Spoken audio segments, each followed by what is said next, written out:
Magandang araw!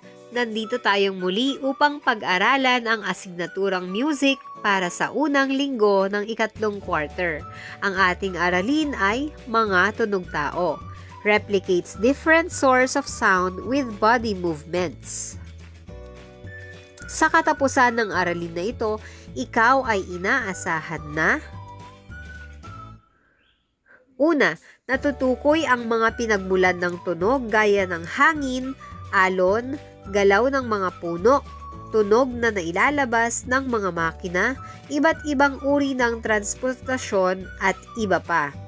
Pangalawa, na isasagawa ang mga iba't ibang pinagmulan ng tunog na may galaw sa katawan. Pangatlo, nabibigyang halaga ang mga tunog na naririnig sa paligid. Halina't sagutan ang unang pagsasanay. Isulat sa sagutang papel ang tunog na nalilikha ng mga sumusunod na larawan ng hayop o bagay at piliin ang tunog nito sa mga salita na nasa loob ng kahon. Narito ang mga pagpipilian. Tik-tilaok, ding-dong, boom-boom, aw-aw. Narito naman ang mga larawan.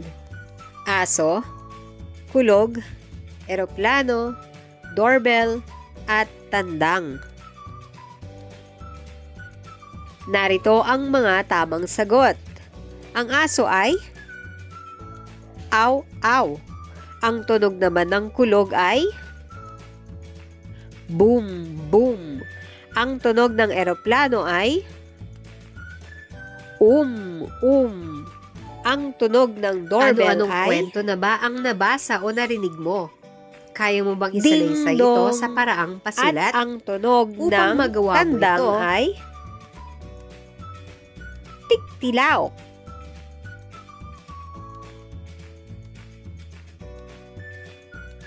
Nasubukan mo na bang gumawa ng iba't ibang tunog gamit lamang ang katawan? Ano-ano ang mga bahagi ng katawan na may kakayahang lumikha ng tunog? Kaya mo bang tularan ang mga tunog ng kalikasan o iba pang bagay gamit ang iyong kamay, paa o bibig?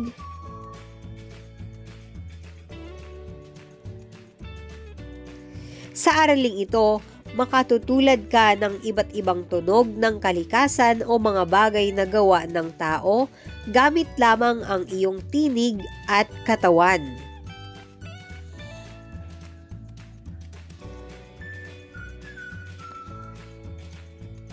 Tingnan ang mga larawan at pakinggan ang mga tunog.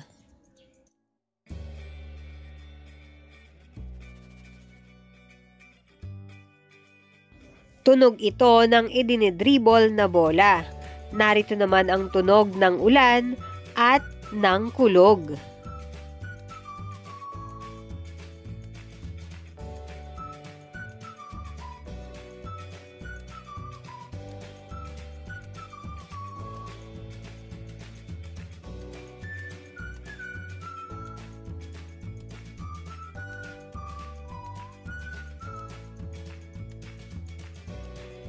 Kaya mo bang tularan ang mga tunog ng mga bagay na ito?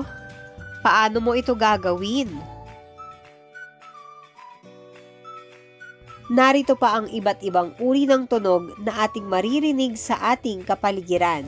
Una, tunog na galing sa kalikasan.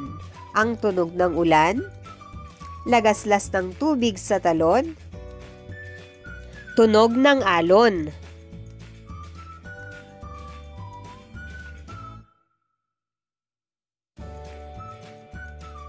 Sipol ng malakas na hangin.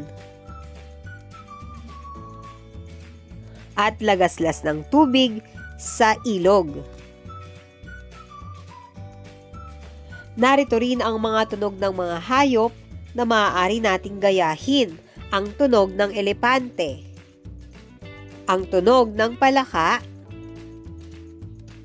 tunog ng baka.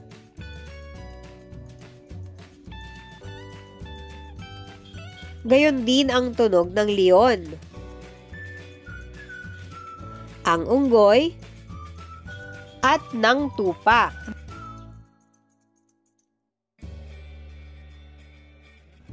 Tunog ng mga sasakyan. Tunog ng kotse, ng tren, helicopter, at eroplano. Mayroon ding tunog ang mga bagay, tulad ng pagpatak ng tubig galing sa gripo, tunog ng martilyo, tunog ng electric fan. Gayon din ang bell o kampana at ang tunog ng mouse ng computer. Mayroon ding tunog na nanggagaling sa mga instrumentong pangmusika, katulad ng tunog ng gitara, tunog ng tambol, ng tambourine, violin, at piano. Mayroon ding tunog na nagmumula galing sa ating mga tao, katulad ng pag-awit o pagkanta mula sa mga bata, pagtawa ng isang bata o sanggol, usapan ng isang pamilyang masaya.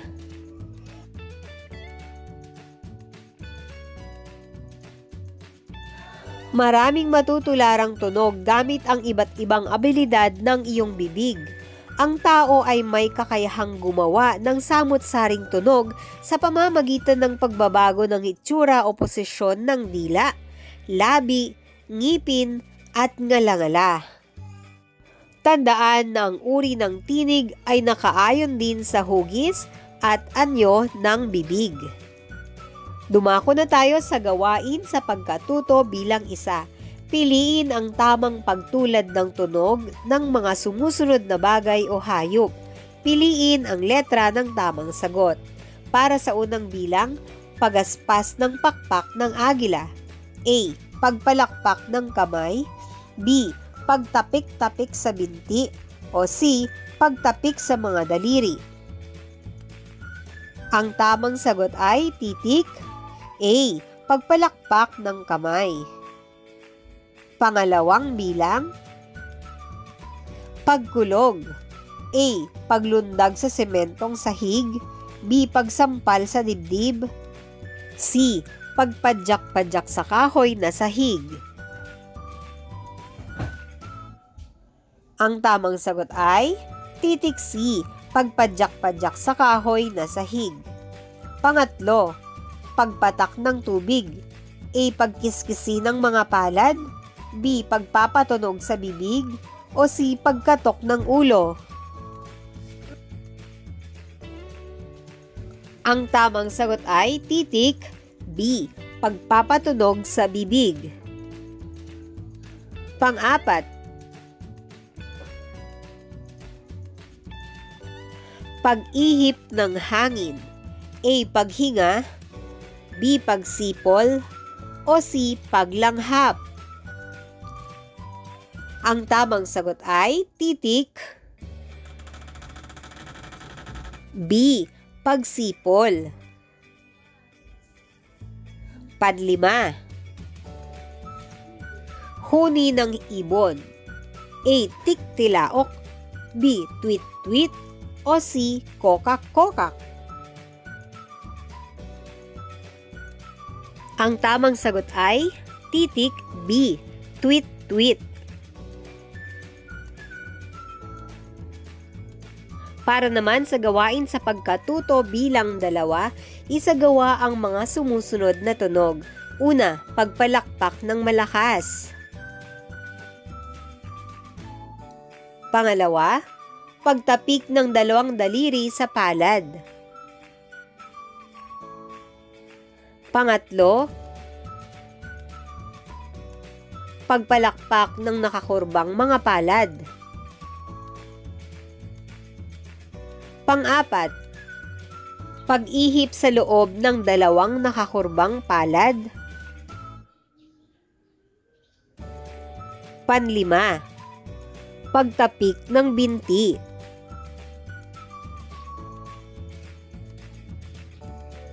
Pagpitik ng mga daliri.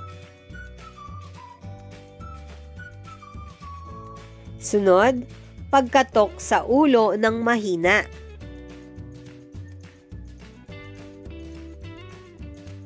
Sunod, pagkiskis ng palad sa braso. Pagtapik ng nakakurbang palad sa hita. At ang huli, pagtapik ng nakakurbang palad sa dibdib. Para naman sa panghuling gawain, para sa gawain sa pagkatuto bilang 3, unan ang mga patlang ng mga wastong salita o konsepto upang makabuo ng makabuluhang talata tungkol sa aralin. Ang puwang ay nakadaragdag ng aliw sa bawat pangyayari, kwento o pagtatanghal. Maaari itong gawin sa pamamagitan ng tinig o tunog na gawa ng ating puwang.